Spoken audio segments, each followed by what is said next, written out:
Lesson 3. Making Money. Congratulations on completing Lesson 2. You're well on your way to becoming a part of Sammy's team of elite financial gurus. Through our journey thus far, Sammy has taught us the following: the difference between wants and needs, what money is and how it can be used to satisfy our wants and needs, and how money derives its value. In our society, money is the main vehicle to satisfy our wants and needs. Because money helps us obtain our wants and needs, it is a very important part of our lives. In this lesson, Sammy will show us different ways to earn money. Some of these ways are working for an organization, business, or individual, receiving hourly wages, receiving a base salary, getting money per job performed, commission-based compensation, starting your own business, buying and selling, and a review of how to earn Sammy money in this program. Let's take a look at how you can earn money by working for an organization, business, or individual. Organizations, businesses, or individuals will pay a base salary, hourly wage, per job compensation, or a commission in exchange for a task, service, or job they need you to perform for them. These jobs can range from performing a chore to getting a full-time job. Let us explore each of these different ways to make money. Getting paid an hourly wage. This is when you get a job that will pay you for every hour you work.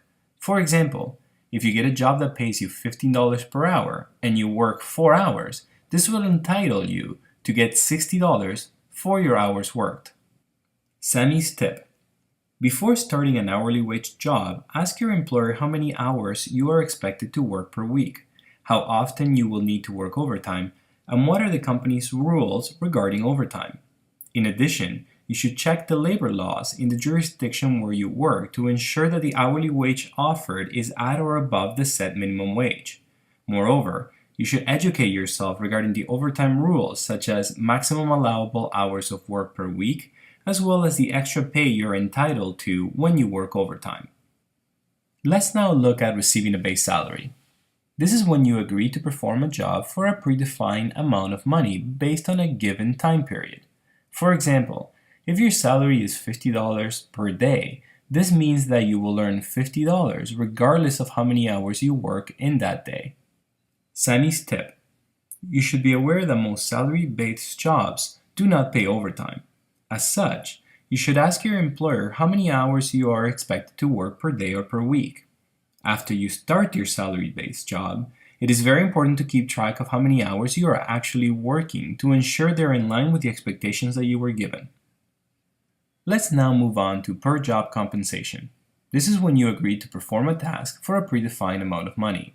For example, if you agree that you will make $5 for every task that you perform, and you perform 8 tasks per day, this means that you will be paid $40 for your efforts.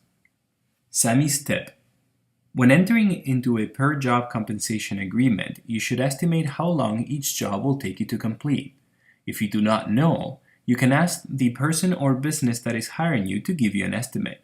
This will allow you to understand approximately how much you will make per hour worked to ensure you're receiving fair compensation for your efforts. After you start working, you should keep track of the actual hours each job is taking you to complete to ensure that the hours you are working are in line with the expectations that you had or that you were given. Finally, let's look at commission-based compensation.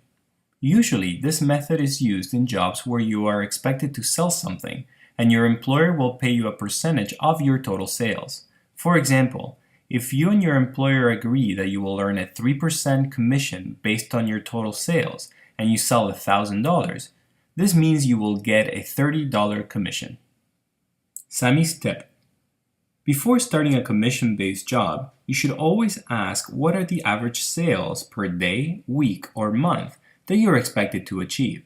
This will give you a good idea of how much money you will be able to make. Once you start a commission-based job, you should always keep track of how much you're actually selling and how many hours it is taking you to achieve those sales.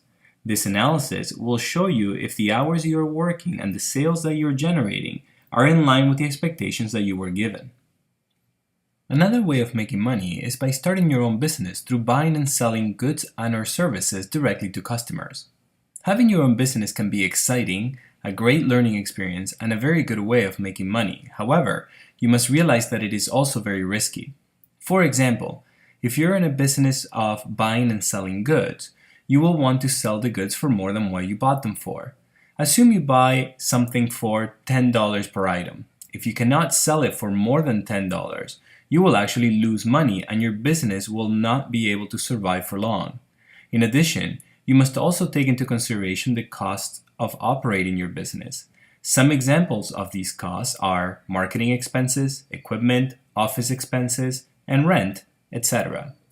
The key here is to sell goods or services that you expect others will need and will pay you more than what it costs you to provide these goods or services. Buying and selling is a skill that has been practiced for many centuries, and people have become rich doing it. However, if done incorrectly, you could stand to lose a lot of money. Sammy's tip: before you start your own business, get a mentor that will coach you through the process. A mentor is a person that has successfully done this before and can teach you the skills you need to succeed. If you decide to start your own business, Sammy recommends that you follow the following guidelines. 1. Get a mentor to coach you and help you set up your business. 2. Make sure you have all the required government permits to start your business. 3. Study the market through a small trial. Start by offering your goods or services in a very small scale to figure out how much demand there is and how much people are willing to pay you for your goods and or services. 4. If you're selling goods, make sure you have a good supplier. If you're selling services, make sure you can deliver on your promises. And 5. Launch your business and have fun. Sammy wants you to know that regardless if your business is successful or not, you should take the opportunity to learn as much as possible through the process. You must be careful, however, to be financially responsible and never get into too much debt. A good mentor will help you ensure you start your business in a responsible and sustainable way. During your time using the Sammy Save a Lot program, you will be able to practice a couple of ways to earn Sammy money. One way is performing a job. Your job in this course is to answer the quiz questions after each lesson. In return, Sammy will pay you with Sammy money. You will earn money for answering each question, and you will earn even more money for every question you answer correctly. The other way is by buying and selling. You will have the opportunity to buy and sell resources in the Sammy Marketplace. These resources fluctuate in price after every lesson, so the trick is to buy when prices are low and sell when prices are high. Mastering these methods of earning Sammy money will help you be able to afford your wants and needs within this program. It is now time to take Sammy Save a Lot's test for a chance to earn Sammy money. Remember that you will earn Sammy money that you can use in the marketplace by simply answering each question. However, you will earn extra Sammy money if you answer the question correctly. Press the Take Test Now button at the bottom of the lesson when ready.